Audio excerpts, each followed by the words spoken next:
करतोय, बर थोडा वेळ घेऊयात. ठीक आहे. हा. तो 1 डायमेन्शनल, 2 डायमेन्शनल, 3 डायमेन्शनल काय असतं रे? What is mean by 1 dimensional?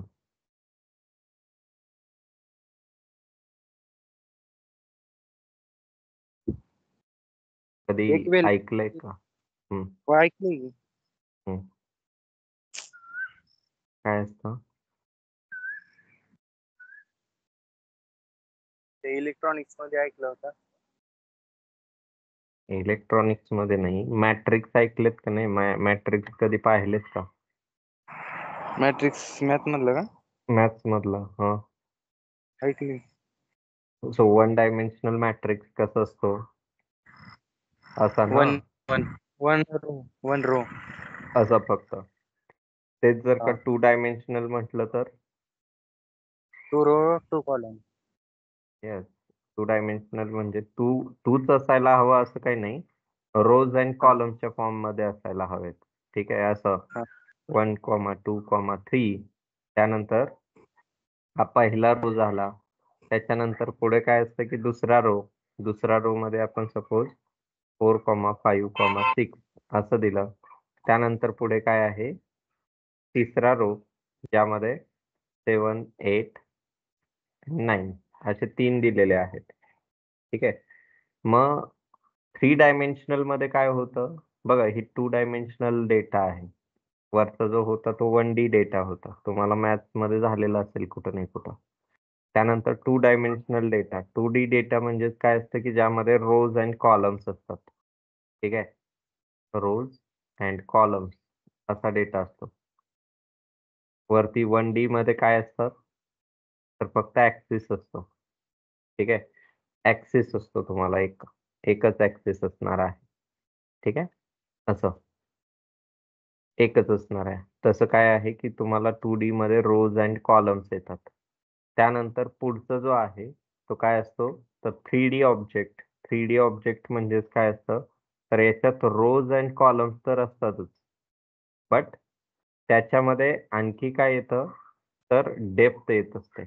जर का कधी 3D पिक्चर वगैरे कधी बघितलेले असतील थिएटरला, तर तुम्हाला तो जाणवत असतो. काय की नॉर्मल जे आपण पिक्चर बघतो तो 2D असतो, ज्यामध्ये आपल्याला रोज अँड कॉलम्स मध्ये डेटा असतो, ज्याला आपण हाईट अँड विड्थ म्हणतो. ठीक आहे. तो तसं 3D काय आहे की 3D थर्ड अँगल जो असतो तो डेप्थ असतो. म्हणजे तुम्ही एखादा ऑब्जेक्ट जर का पकडला, सपोज तुम्ही एखादा रुबिक क्यूब पकडलेला आहे. जेव्हा तुम्ही एकदम मोठा रुबिक क्यूब आहे, लेट सपोज, तो एक्झॅक्टली समोरून जर का बघितला तर तुम्हाला तो 3x3 चाच दिसणार आहे.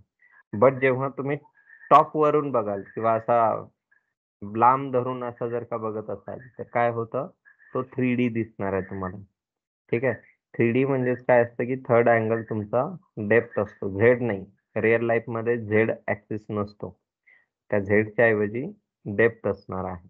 आणि तीच डेप्थ म्हणजेच कसं असेल की आपल्याला जर का असे 2D ऑब्जेक्ट, 3D ऑब्जेक्ट हे जर का क्रिएट करायचे असतील, तर त्या केसमध्ये बघा, जेव्हा 1D ऑब्जेक्ट क्रिएट करायचे असतील किंवा 1 डायमेन्शनल डेटा जर का क्रिएट करायचं असेल, तर मी इथं लिहितोय 1 डायमेन्शनल डेटा. ठीक आहे. हे जर का करायचं असेल तर आपण फक्त सिंगल फॉर लूप यूज करतो. Only use 1 for loop only. ठीक आहे.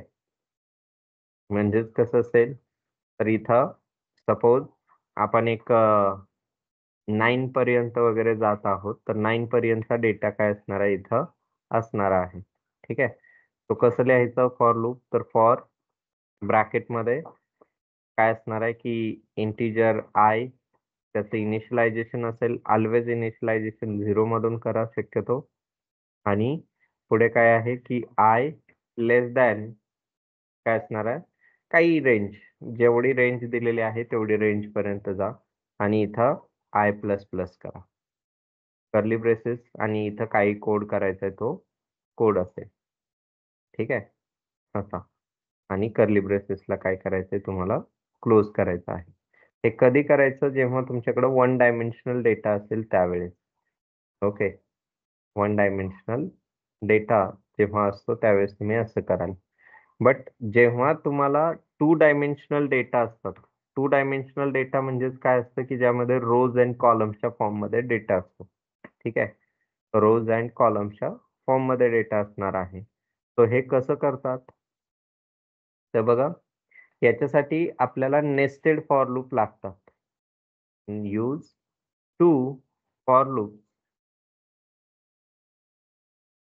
ठीक आहे, जे की विच आर नेस्टेड. नेस्टेड म्हणजेच काय आहे तर फॉरच्या आतमध्ये फॉर असणार आहे. ठीक आहे, म्हणजेच तुम्ही असं म्हणू शकता की डब्याच्या आतमध्ये डब्बा असं. आणि याला कसं यूज करतात तर हे तर आहेच. आता सपोज आपल्याला जसं इथं 3x3चं स्ट्रक्चर क्रिएट केलेलं होतं, तसंच जर का तुम्हाला इथं स्ट्रक्चर क्रिएट करायचं असेल तर बाहेरचं जे काही फॉर लूप असणार आहे, म्हणजे याचं सिंटॅक्स कसं असेल, इथं फॉर लूप असेल, इथं काहीतरी सिंटॅक्स असणार आहे आणि ह्या फॉर लूपच्या अंडर, ह्या फॉर लूपच्या अंडर दुसरं फॉर लूप असणार आहे. ठीक आहे, सो बाहेरचं जे काही फॉर लूप आहे ते रिप्रेझेंट करतं रो ला. आणि मी इथं तर असं लिहितो रिप्रेझेंट रो. आणि इथं हे रिप्रेझेंट करणार आहे कशाला, कॉलम्स. रिप्रेझेंट्स कॉलम असं. बाहेरचं फॉर लूप ऑलवेज रिप्रेझेंट करतं रोजला, कारण आपण रीड करत असेल तर आपल्याला असे रोज दिसतात बाहेरून. आणि जेव्हा आपण आतल्या फॉर लूप मध्ये जाईल म्हणजे पर्टिक्युलरली एक रो पकडल्यानंतरच पुढे काय करू शकतो आपण, आतमध्ये जाऊन त्याचे कॉलम्स पाहू शकतो. ठीक आहे, सो एका फॉर लूपच्या आतमध्ये दुसरं फॉर लूप असतं. हो, तर मी इथं कर्ली ब्रेसेस असं लिहितो. ठीक आहे, आणि याच्या आतमध्ये काय असणार आहे, तुम्हाला वेगळे असे कोड असणार आहेत. याच्या अंडर तुम्हाला इथं कोड असेल. ठीक आहे, सो असे सिंटॅक्स असणार आहे. सो 3x3चं जर का स्ट्रक्चर क्रिएट करायचं झालं, 3x3चं 3x3चं स्ट्रक्चर.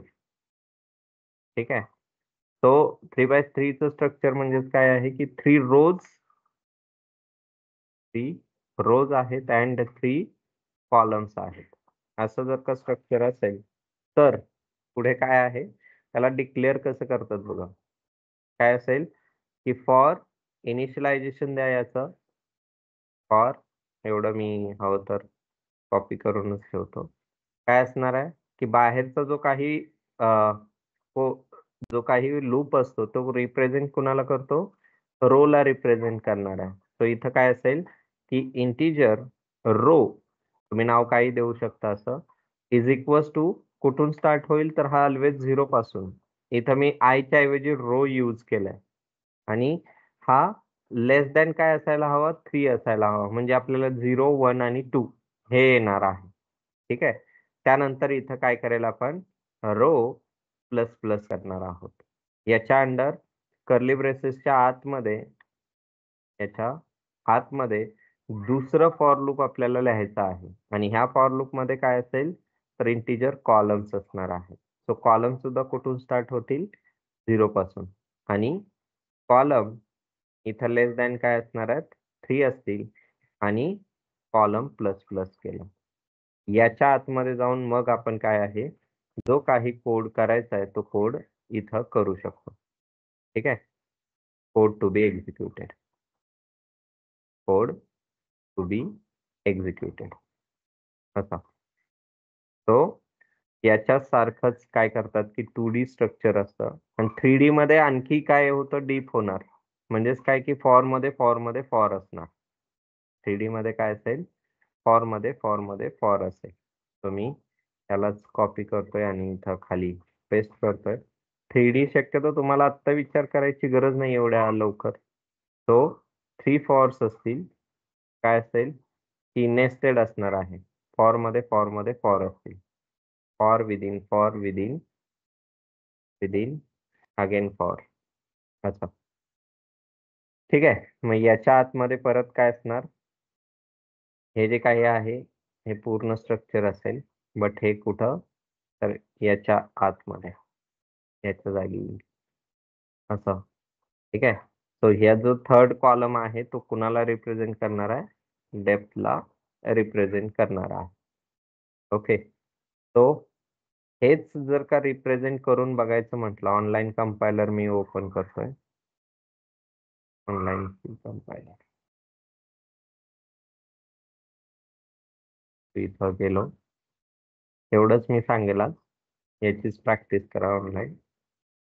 काय असेल की हा ऑलरेडी कोड आहे. 2 डायमेन्शनल मध्ये जर का 1 डायमेन्शनल डेटा असेल म्हणजे आपल्याला फक्त ऍक्सिस असणार आहेत 1D. 1D साठी काय असेल बघा, मी हवं तर इथं 1D असं करतो.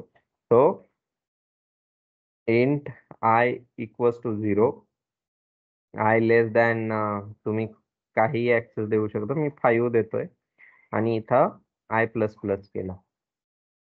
त्यानंतर कर्ली ब्रेसेस याच्या आतमध्ये आपण जस्ट प्रिंटएफ करेल. प्रिंटएफ कोटेशन मार्क मध्ये %d कॉमा करून इथं I द्या. झालं एवढंच. इथं जर का रन केलं तर आपल्याला आउटपुट मध्ये काय येईल? ओके, याच्या खाली असं स्लॅश एन करतो म्हणजे नवीन लाईनला येतील. तर प्रत्येक आउटपुट काय झालं? 1 2 3 4 असे आलेला आहे. ठीक आहे. तो हे स्निपिंग टूल ना असतो.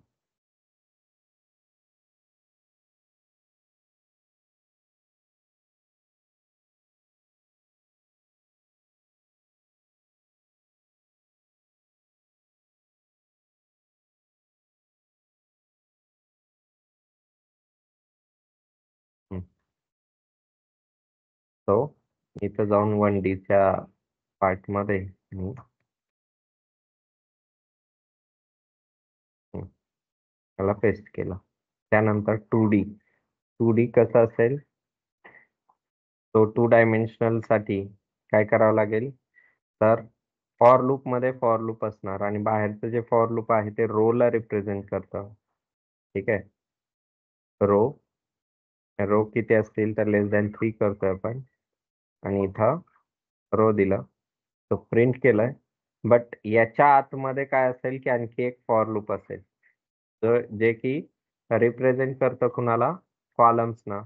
कॉलम सुद्धा सेम डायमेन्शनचे. तुम्हाला जसं हवे आहे तसे तुम्ही यूज करू शकता ऍक्च्युली. तो कॉलम लेस दॅन 3 असेल, सेमीकोलन केला आणि कॉलम ++ असं केलं. कर्ली ब्रेसेस याच्या आतमध्ये आपण काय करेल तर हे प्रिंट स्टेटमेंट जे आहे आम्ही इथून कट करतोय. आणि इथं पेस्ट केलं.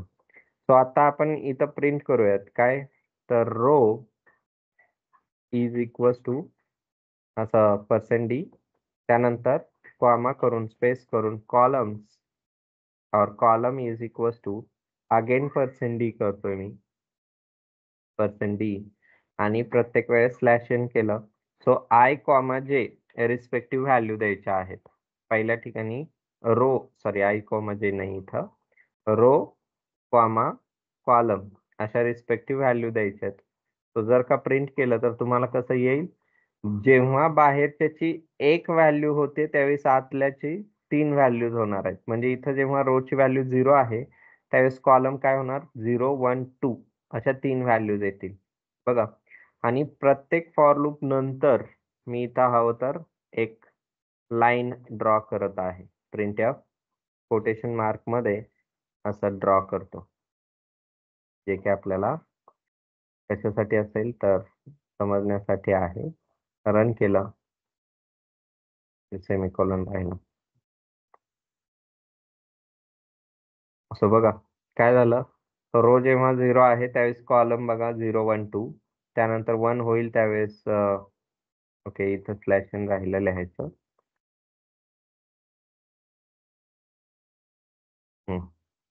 तो बघा 0 आहे त्यावेळेस कॉलम 1 2 3 0 1 2, 1 आहे त्यावेळेस परत तोच, 2 आहे त्यावेळेस परत तेच. ठीक आहे. जसं की मॅट्रिक्स आपण रीड करतो त्याप्रमाणे आहे. मॅट्रिक्सला रीड कसं करत असतो आपण? ह्याच फॉर्म मध्ये करत असतो बघा.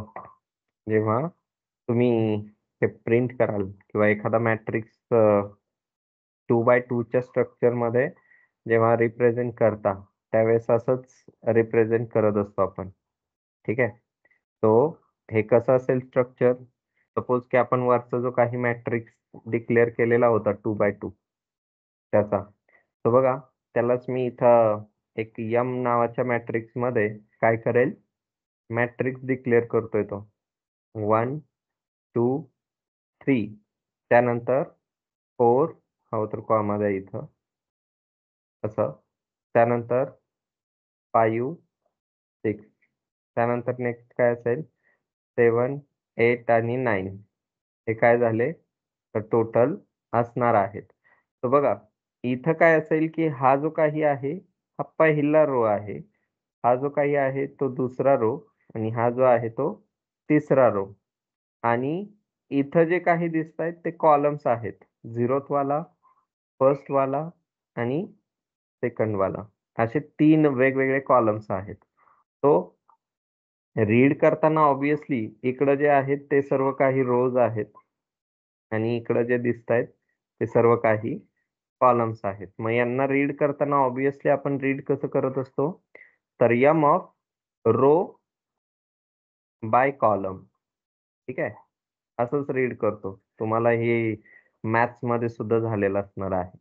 तर बघा जेव्हा तुम्हाला ही पर्टिक्युलर व्हॅल्यू 1 जेव्हा रीड करायचंय त्यावेळेस तुम्ही काय कराल, एम ऑफ 0 ऑफ 0 असं केलं तर तुम्हाला 1 येणार आहे. ठीक आहे, इथं काय येईल 1 असं येणार आहे. तेच तुम्ही रो तेच ठेवता, फक्त काय आहे की इथं सपोज मी इथं एम ऑफ 0 ऑफ 1 केलं तर काय होणार, 0च्या 1 वरती म्हणजेच हा येणार आहे. बघा इथं काय असतं, हा 0 0, हा 0 1, हा 0 2 असणार आहे. इथं काय असेल, हा 1 0 1 1 आणि 1 2. हा 7 कसा असेल 2 0 2 1 आणि 2 2. असे हे सर्व काय असणार आहेत, तर असे व्हॅल्यूज असतील. तर बघा इथं 1 येईल, इथं 2 येईल, तसंच 3 येणार आहे. इथं जर का असं केलं तर 3 येईल. परत दुसरा ग्रुप काय येणार, तर 4 5 6, त्यानंतर तिसरा ग्रुप काय 7 8 आणि 9. असे वेगवेगळे ग्रुप्स येणार आहेत. वेगवेगळे काय होतील, ग्रुप्स जे आहेत ते येतील. तो अशा प्रकारे हे काय असेल की आन्सर्स येणार आहेत. आन्सर जे आहेत ते असे येतील. ठीक आहे.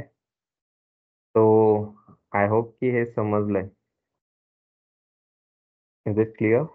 2 डायमेन्शनल स्ट्रक्चर. समजलंय. ते पण 0 0 0 1 1 तसं असतं ना, 1 0 हा 1 तेच 1 तेच 1. तेच. येस येस, हेच हेच.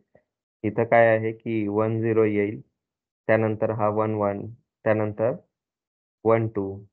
ठीक आहे, आणि या 7चं काय असेल 2 0, त्यानंतर 2 1 आणि 2 2. 2 3. हे बघ, हा कोड कसा आहे तर आपण तोच केला इथं. कोड जो आहे तो हा. तोच केलेला आहे. 0 0 0 1 0 2 1 0 1 1 1 2, त्यानंतर 2 0 2 1 2 2 असं. तो यानंच ऍक्सेस करता येतात. आणि 3 डायमेन्शनल द्यायचं झालं तर ऑब्व्हियसली काय करावं लागतं, तर याच्या पुढचा पार्ट म्हणजेच काय असेल, याच्या पुढचा पार्ट म्हणजेच काय असणार आहे की ह्या ब्रॅकेटमध्ये परत एक आणखी ब्रॅकेट येतो. बस त्याचं नाही घेत आहे, त्याची गरजही नाही तुम्हाला आता.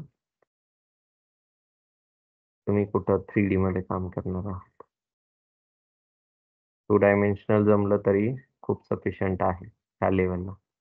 तो 2 डायमेन्शनल आणि 1 डायमेन्शनल हे दोन्हीही डेटा काय कराल, किंवा हे दोन्हीही टॉपिक, सॉरी 3D नाही, हा इथं बरोबर आहे. तो हा स्ट्रक्चर जे आहे इम्प्लिमेंटेशन मी इथं पाठवलंय, तो हे रिप्रेझेंट करायचं आहे. ठीक आहे. आणि आता टेबलचा एक प्रोग्राम करायचा आहे, म्हणजे पाढे क्रिएट करायचे आहेत तुम्हाला. ठीक आहे.